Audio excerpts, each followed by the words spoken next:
सहनाववतु सहनौ भुनक्तु सह वीर्यं करवावहै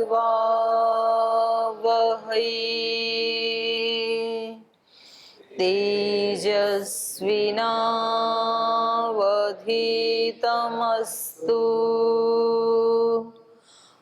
मा विद्विषावहै। ॐ व्रतानां व्रतपते व्रतं चरिष्यामि तच्छकेयं तन्मे राध्यताम् इदमहमनृतात् सत्यमुपैमि। ॐ शान्ति शान्ति शान्तिः।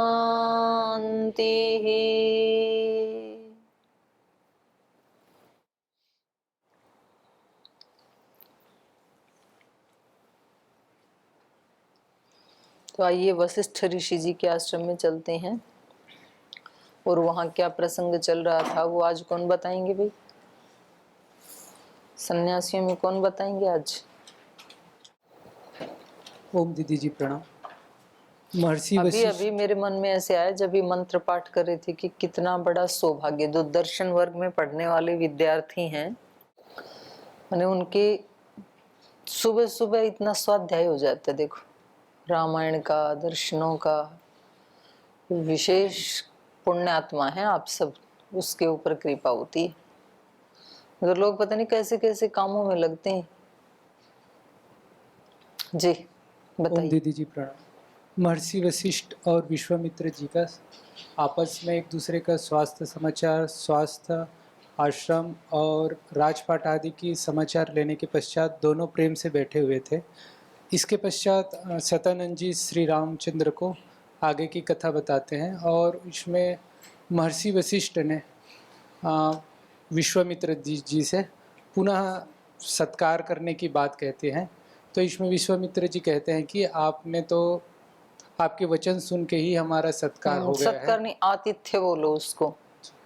आतिथ्य सत्कार तो केवल यही होता है, पैर धोने के लिए जल देना, आचमन के लिए जल देना, पुष्प देना, फूल माला पहनाना और शब्दों से उनके गुणों का गान करना, ये सब सत्कार में आते हैं। और आतिथ्य में आते हैं अतिथि के साथ जो व्यवहार किया जाता है, तो उसमें उसका भोजन छादन सब आ जाता है फिर।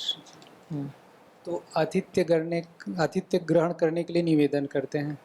तो विश्वामित्र जी कहते हैं कि आपके आश्रम के कंद मूल आदि से मेरा आतिथ्य हो चुका है और आपके दर्शन ही मेरे लिए सबसे बड़ी पूजा है, ऐसा अपनी बात रखते हैं। तो पुनः वशिष्ठ जी ने उनसे कहा कि आप मेरी आतिथ्य को मैं करना चाहता हूँ, निमंत्रण दिया उनको। आमंत्रण और निमंत्रण दो होते हैं, ऐसे बताया था ना। जी। आमंत्रण मतलब सामान्य रूप से कहना आने के लिए, और निमंत्रण मतलब निश्चित रूप से कहना। तो उन्होंने स्वीकार किया ना फिर जी। उन्होंने कहा ठीक है, जैसी आपकी इच्छा हो वैसा ही करें। तो यहाँ विश्वामित्र जी मना क्यों कर रहे थे? भूख का टाइम हो रहा था, भूख तो लगी ही थी। तो आपने कल बताया दीदी उसके हिसाब से कि आश्रम में जो भी कंदमूल आदि से उन्होंने पहले ही आतिथ्य कर चुके थे और इतने बड़ी इनकी सेना थी विश्वामित्र जी के साथ में। तो ये तो जंगल में आश्रम में रहते हैं, तो इतनी बड़ी सेना के लिए व्यवस्था करने में उनके पास है कि नहीं? हाँ, कहाँ से आएगा? एक सन्यासी के पास एक सेना को जिमाने के लिए कहाँ से आएगा? जंगल में बैठे हैं। तो उनको लगता था कि यदि हमने स्वीकृति दे दी तो इनकी तो बेइज्जती हो जाएगी, ऐसे वो सोच रही थी। तो इसलिए उन्होंने मना किया था। तो इससे ये पता लगता है कि कभी किसी व्यक्ति का अवमूल्यन नहीं करना चाहिए, और खास करके आध्यात्मिक व्यक्ति का। कई बार बाहर से देखने से लगती है ये तो सामान्य सा व्यक्ति है, लेकिन अध्यात्म में कितनी शक्ति होती है, कभी कभी सामान्य सा दिखने वाला व्यक्ति भी असामान्य होता है और हमें पता नहीं चलता है। तो इसलिए कभी भी किसी भी व्यक्ति का अवमूल्यन नहीं करना चाहिए और किसी भी व्यक्ति का अति मूल्यांकन भी नहीं करना चाहिए। अवमूल्यांकन अति मूल्यांकन दोनों ही ठीक नहीं है। कभी हमारे पास ऐसे विद्यार्थी होते हैं जो पढ़ाई में बहुत इंटेलिजेंट होते हैं या पहले से जिनके पास हाई एजुकेशन की डिग्रियां हैं, तो हमें ये लगता है कि ये बड़े हैं। और कभी कोई सामान्य से परिवार से कोई सामान्य सा विद्यार्थी आता है 10वीं 12वीं पढ़ करके, तो हम सोचते हैं अब ये तो सामान्य सा व्यक्ति है। तो ऐसे किसी का भी कुछ पता नहीं होता है। तो कभी भी किसी का अवमूल्यन या अति मूल्यांकन हमारे दिल में नहीं बैठना चाहिए। सब भगवान की संतानें हैं, सब आत्मा हैं और पता नहीं किसमें कितना क्या छिपा हुआ है, कौन पिछले जन्मों से कितने अच्छे संस्कार लेकर के, कितनी अपनी तपस्या की संपदा लेकर के चल रहा है और वो कब अभिव्यक्त हो जाएंगे कुछ भी नहीं पता चलता है। संघ में कितने सारे प्रचारक हैं, अब उन प्रचारकों में से कोई एक प्रचारक कभी पीएम बन जाएगा ये तो पता ही भी नहीं था उन प्रचारकों को। वो भी दूसरों की तरह ऐसे ही संघ की शिक्षाओं का प्रचार प्रसार करते थे। कहीं चटाई मिली तो चटाई डाल के सो गए, कहीं चना चबेना मिला तो वही खा के सो गए। ऐसे वर्षों तक किया ना प्रचार प्रसार, उन्होंने सेवा की। तो आज भी जो सेवा करने वाले हैं उनका प्रारब्ध उनको कहाँ लेके जाएगा कौन कह सकता है। तो विश्वामित्र को ये लग रहा था कि ये तो ठीक है, अपने बैठ के यहाँ भजन ध्यान करते हैं, जंगल में रहते हैं, ध्यान उपासना करते हैं, अच्छी जगह है, पवित्र जगह है, पर कहाँ हम राजा और कहाँ ये सन्यासी। तो वो एक उनके मन में बैठा हुआ था। तो इसलिए उन्होंने मना किया कि इनके पास जो था वो हम पहले ही खा चुके हैं, पहले ही खत्म हो गया होगा। इनके सन्यासियों को शायद भूखा रहना पड़े, 1-2 दिन उपवास करना पड़े, तो हम पहले ही ले चुके हैं। अब और ज्यादा इनका हमें अपमान नहीं करना चाहिए, इसलिए मना कर रहे थे। और महर्षि वशिष्ठ उनकी आंखें खोलना चाह रहे थे कि इनका ये अहंकार टूटना चाहिए, क्योंकि ये अहंकार इनके लिए भी ठीक नहीं है। तो कभी कभी हमें नहीं पता होता है और हमारे गुरुजन हमारे अहंकार को तोड़ते हैं और हमें ये लगता है कि ये मेरी कीमत कोई नहीं जान रहे हैं। और उनको पता है जितने आप हो उससे हम ज्यादा ही जानते हैं, लेकिन ये भाव आपके लिए ठीक नहीं है। तो इसलिए वो देखते हुए भी अनदेखा करते हैं। तो हम कभी अपनी सेवाओं का घमंड करते हैं कि हम कितनी सेवा करते हैं, तो कभी हम अपनी समर्पण का घमंड करते हैं कि मेरे जैसा समर्पण किसके पास है।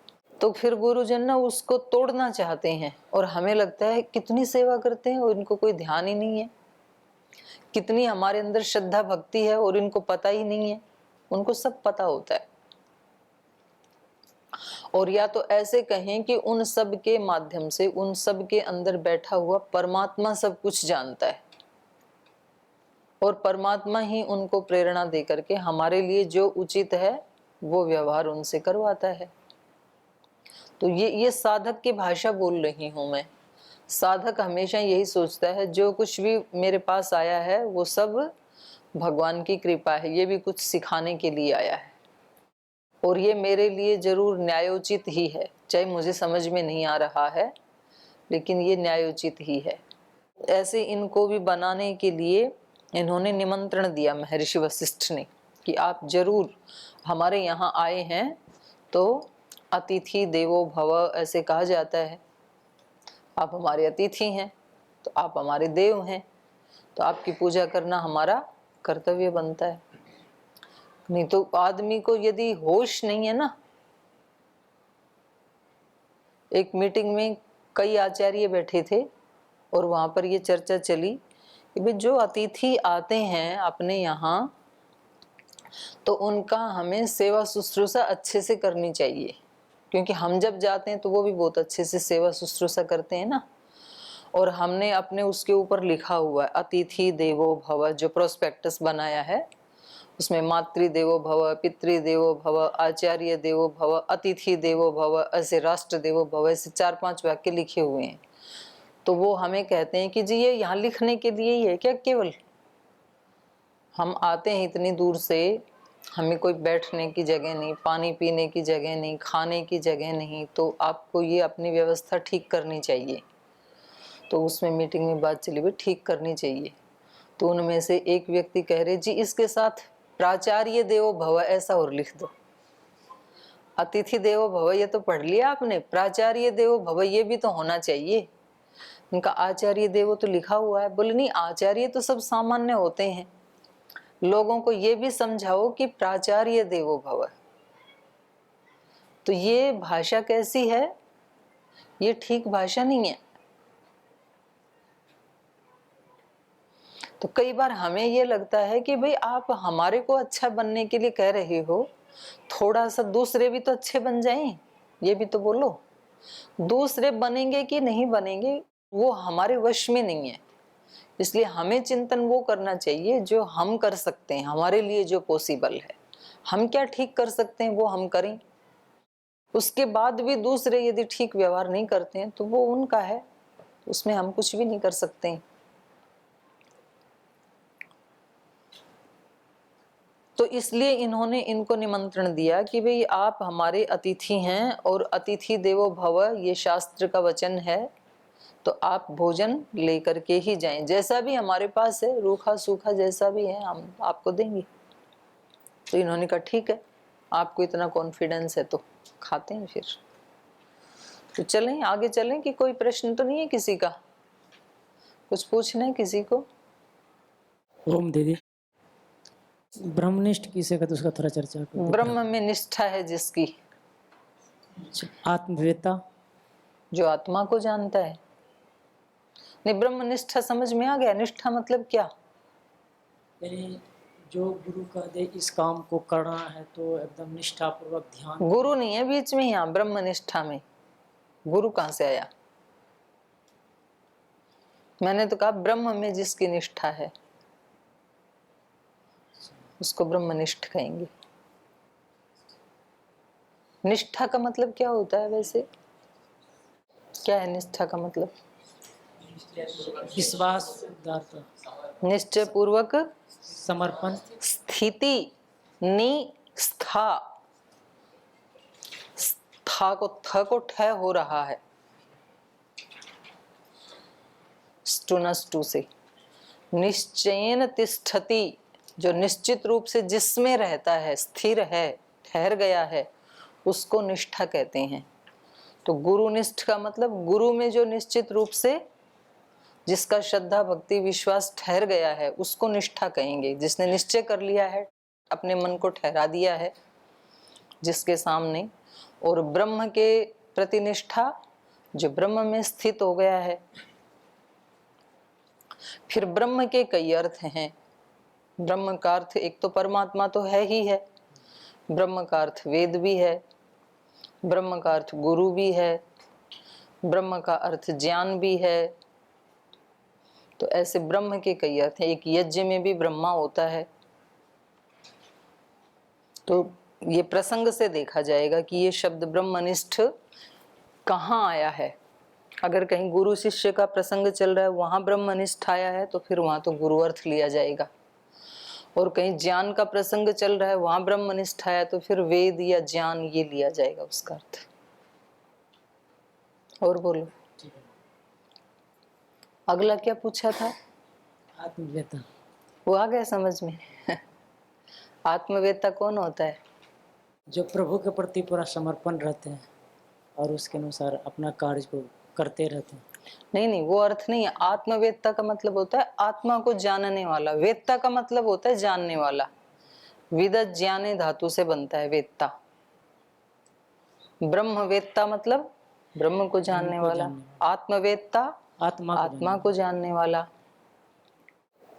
ठीक है, ठीक। और कोई प्रश्न किसी का? आगे चलें।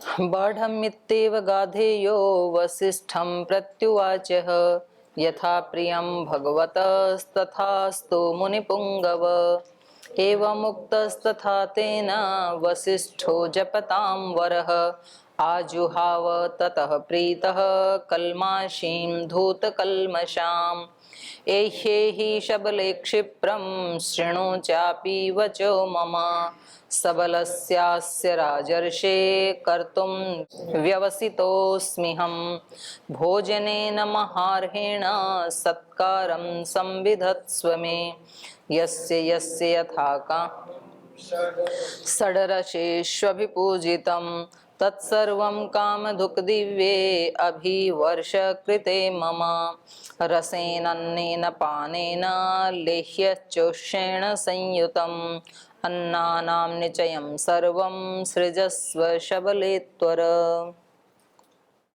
तो इन्होंने कहा एवं उक्तः तथा तेन वसिष्ठ जपतां वरः आजुहाव ततः प्रीतः कल्माशीम धूत कल्मषाम। तो जब इन्होंने निमंत्रण दिया और विश्वामित्र जी ने जब उसको स्वीकार कर लिया निमंत्रण को कि ठीक है आप यदि इतना आग्रह कर रहे हैं तो हम उसको स्वीकार करके ही जाएंगे। एवं उक्त तथा तेन जपताम वर वसिष्ठः।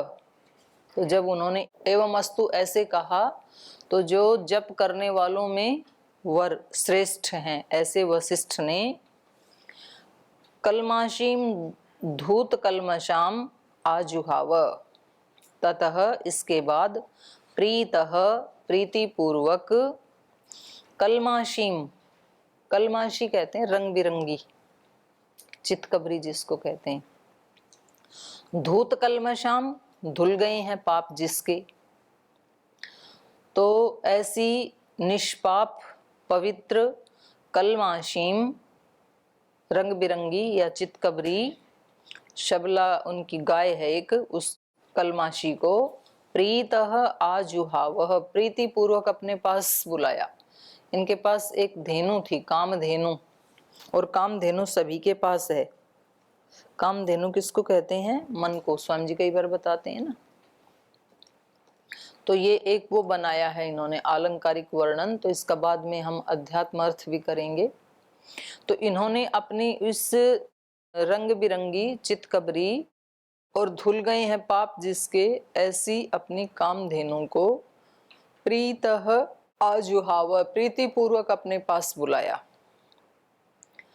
एही एही शबले क्षिप्रम, हे शबले इसका नाम है गाय का। चितकबरी गाय को शबला कहते हैं। हे शबले ए हे ही, आइए आइए यहाँ आइए। क्षिप्रम शृणु, और जल्दी सुनो। क्षिप्रम शृणु चापी वचो मम, मेरे वचनों को जल्दी सुनो। सबलस्य अस्य राजर्षे, अस्य राजर्षे सबल कर्तुम, इसको बलवान करने का, सबल करने का, व्यवसितो अस्मि अहम, मैंने निश्चय किया है। ये अभी निर्बल है, इसको कुछ खिला पिला करके बलवान बनाना है। अस्य सबलस्य राजर्षि, ये जो सबल बल सहित सेना सहित जो राजा आया है, राज ऋषि आया है, इसको कर्तुम, इसको भोजन कराने का, व्यवसितो अस्मि अहम, व्यवसित माने निश्चय जिसने कर लिया है। गीता में भी आया ना, सम्यक व्यवसितो ही स, जो अपि चेत सुदुराचारो भजते माम अनन्य भाग साधुरेव स मंतव्यम सम्यक व्यवसितो ही से, क्योंकि उसने निश्चय ठीक कर लिया है। व्यवसितो का मतलब जिसने निश्चय कर लिया है। तो यहाँ पर ऋषि अपने लिए कह रहे हैं, व्यवसितो अस्मि अहम, मैंने ऐसा निश्चय किया है कि ये जो बल दल सहित जो महान ऋषि हमारे यहाँ आए हैं, तो हम इनको तृप्त करके भेजें, यहाँ से भोजन आदि करवा करके भेजें। तो इससे ये भी पता चलता है कि अतिथि चाहे सन्यासी के घर में भी क्यों ना आए, गृहस्थियों के घर में तो आने का विधान ही है। पंच महायज्ञों में एक यज्ञ अतिथि यज्ञ भी है। जितना पुण्य हमें अग्निहोत्र आदि करने से मिलता है या ब्रह्म यज्ञ ध्यान उपासना आदि से मिलता है, उतना ही पुण्य जब हमारे घर में कोई व्यक्ति आता है तो उसको तृप्त करके भेजना। वो जिस प्रयोजन से आया है वो उसका प्रयोजन भी पूरा करना, और उससे पहले अपने घर में जो भी जल है, अन्न है, उसको पवित्रता पूर्वक और श्रद्धा पूर्वक उसको खिलाना पिलाना। ऐसे नहीं कि भी आ गया तो अब इसके लिए भी बनाना ही पड़ेगा। हमारी बहुत अनुभूतियां हैं। जब भारत स्वाभिमान की यात्रा चली ना, हो कितनी अनुभूतियां हैं। एक जगह बिहार में हम चले गए तो वो भाई इतना आग्रह, और हमारी बिल्कुल इच्छा नहीं थी उनके वहां जाने की, टाइम नहीं था, आगे जाना था, और वो इतना आग्रह करके हमें अपने घर में ले गई। तो जैसे ही उनके घर में गए और वो बेटी उसकी और माँ, मतलब उसकी पत्नी और बेटी, वो अंदर कमरे में थी, तो उन्होंने शायद बाहर से कहा होगा, आवाज लगाई उन्होंने कि कोई अपने घर में आए हैं। उन्होंने इतनी जोर जोर से बोलना शुरू कर दिया, दोनों माँ बेटियों ने। वो अंदर गए तो फिर वो उसको डांटने लगी, अपने पति को, और वो उनके पता नहीं कुछ थोड़ा बहुत कुछ चल रहा होगा, मुझे नहीं पता, जो भी थोड़ा संकट तो था, कुछ पैसे वैसे कम हो गए थे, जो भी था। अब हम मतलब 2-4 कदम तो आगे चले गए थे आंगन में। अब हमें ये नहीं पता कि आगे जाके बैठें या वापस जाएं, करें क्या। अब ऐसी मुसीबत में फंस गए, और अच्छे पद पे था उस संगठन में वो भाई। तो अब हम क्या करें, अब वो बेचारा बाहर ना आए, वो क्या करे। ऐसे में आगे अब वो हमें सुने, इतनी जोर जोर से बोल रही हो, पूरा झगड़ा कर रहे कि इनको लाई क्यों हो, घर में है नहीं कुछ भी। कुछ देर तो हम खड़े रहे वहीं की वहीं, फिर वही बेचारा 5 मिनट में बाहर आया तो बोल जी आप बैठो। तो हम भी ऐसे कि जैसे हमने कुछ सुना ही नहीं, ऐसे हम बैठ गए। तो फिर काफी 10 मिनट के बाद अब बैठे, पानी भी कौन दे, तो कैसा बुरा लगता है ऐसे बैठे हुए कि भैया हम क्यों आए, देखो हमने इनको कष्ट दे दिया। फिर मुश्किल से 5 मिनट के बाद वो आई, तो हमने उनको इस तरह से हमने प्रणाम आदि किया कि जैसे हमने कुछ सुना ही नहीं। उनकी थोड़ी बड़ाई की, आप तो बहुत अच्छी हैं, ये भैया आपकी बहुत प्रशंसा करते हैं, आपके तप पुरुषार्थ और त्याग के कारण ही ये सेवा कर पाते हैं। बहुत उसको थोड़ा थोड़ा सहलाया, तब कहीं जाकर के उसने हमारे को सत्तू पिलाया, और उसके बाद फिर चलते समय फिर मैंने उसको गले लगाया, फिर थोड़ी उसकी बड़ाई की, तब वो रोने लगी। फिर तब उसकी रुलाई फूटी, बोले जी ऐसा है, हमारे पास जो पैसे थे वो हमने लगा दिए बेटी की पढ़ाई के ऊपर, और बेटी ने अपना रिश्ता खुद तय कर लिया कि मैं तो इस लड़के के साथ शादी करूंगी, और हमने बेटी की बात मान करके स्वीकृति दे दी कि ठीक है इसी के साथ कर लो, कोई बात नहीं। अब लड़के के जो माता पिता हैं वो कहते हैं कि 5 लाख रुपए दो, पहले वो मांग रहे हैं, हमारे पास है नहीं, और लड़की उसी के साथ शादी करने के लिए तुली हुई है और ये सेवा में लगा हुआ है। अब बताओ मैं क्या करूं। तो बात तो उसकी भी ठीक है, अब आदमी परेशान है ना।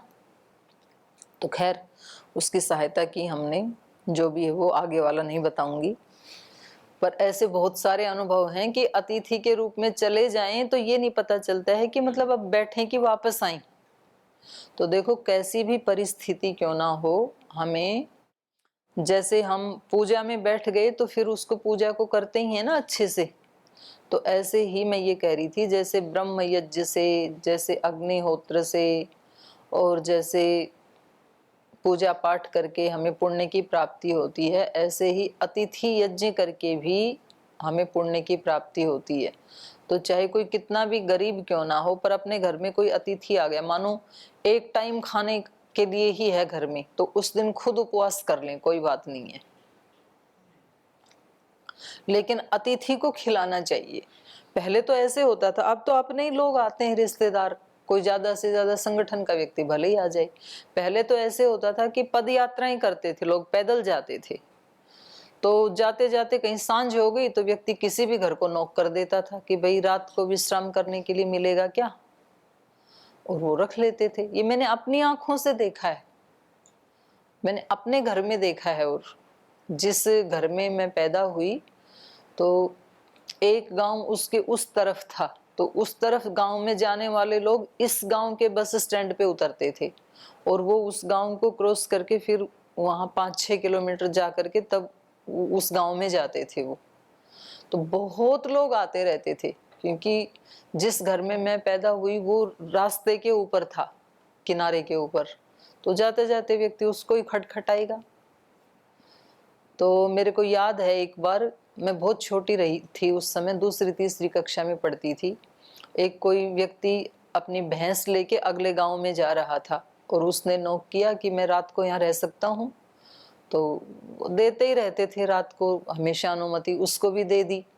उसकी गाय भैंस जो भी होती थी उसको चारा आदि खिलाते थे और उस व्यक्ति को खाना खिलाते थे, सब्जी रोटी जो भी अपने घर में है, थोड़ा ज्यादा। तो उस दिन माता जी ने क्या किया, जो मेरे भैया थे बड़े, उनके खाने में तो मक्खन डाल दिया खूब सारा थाली में, और जो अतिथि था उसकी थाली में मक्खन नहीं डाला, क्योंकि मक्खन था ही इतना घर में। और माता जी को ये था कि मैं अपने बेटे को, ये मक्खन तो मेरे बेटे के लिए है। तो जो भैया थे उन्होंने अपनी थाली में से उसको उठा के उसमें डाल दिया, अतिथि वाली में। तो माता जी बोली ये तो तेरे लिए था। बोले माँ हम एक दिन मक्खन नहीं खाएंगे तो क्या हो जाएगा, रोज ही खाते हैं ना, पर अतिथि तो रोज नहीं आते हैं ना। तो मैं तो छोटी थी लेकिन मेरे को अच्छा लगा, ऐसे ही होना चाहिए। हम एक दिन नहीं खाएंगे तो क्या हो जाएगा। तो अपने पास, और यदि खाने को भी नहीं है तो कोई बात नहीं, पानी ही पिला दें फिर, और उसको बता दें भाई हमारे पास तो है नहीं आज, तो आप पानी ही पी लो, हम भी पानी पी के सो रहे हैं। लेकिन उस व्यक्ति को तृप्त करके भेजना चाहिए, और फिर चाहे सन्यासी भी क्यों ना हो, क्योंकि सन्यासी के यहाँ भी आ गए तो अब ये तो सन्यासी हैं और अतिथि आ गया इतना बड़ा राजा। तो इन्होंने अपनी उस शबला गाय को बुलाया, एही एही जल्दी यहाँ आए, क्षिप्रम शृणु जल्दी से सुनो मेरे वचनों को, अस्य सबलस्य राजर्षिः ये जो सबल राजा हैं इनका कर्तुम व्यवसितो अस्मि अहम, इनका सत्कार करने के लिए मैं वचनबद्ध हो गया हूँ, मैंने निश्चय कर लिया, मैंने वचन दे दिया इनको। किससे? महारहेण भोजनेन, महाअर्ह माने अच्छा, कीमती, उच्च कोटि का, जैसा राजाओं के लिए होना चाहिए। महाअरहेण भोजनेन, अच्छे भोजन के लिए, उत्कृष्ट भोजन इनको करवाने के लिए मैं संकल्पबद्ध हो गया हूं। इसलिए सत्कारम संविधत्स्व में, इसलिए तुम मेरे इस वचन को संविधत्स्व पूरा करो। जो मैंने संकल्प किया है, जो मैंने इनको वचन दे दिया है, अब उसको पूरा करने के लिए तुम जुट जाओ, उसको पूरा करो। ऐसे उन्होंने अपनी कामधेनु को कहा।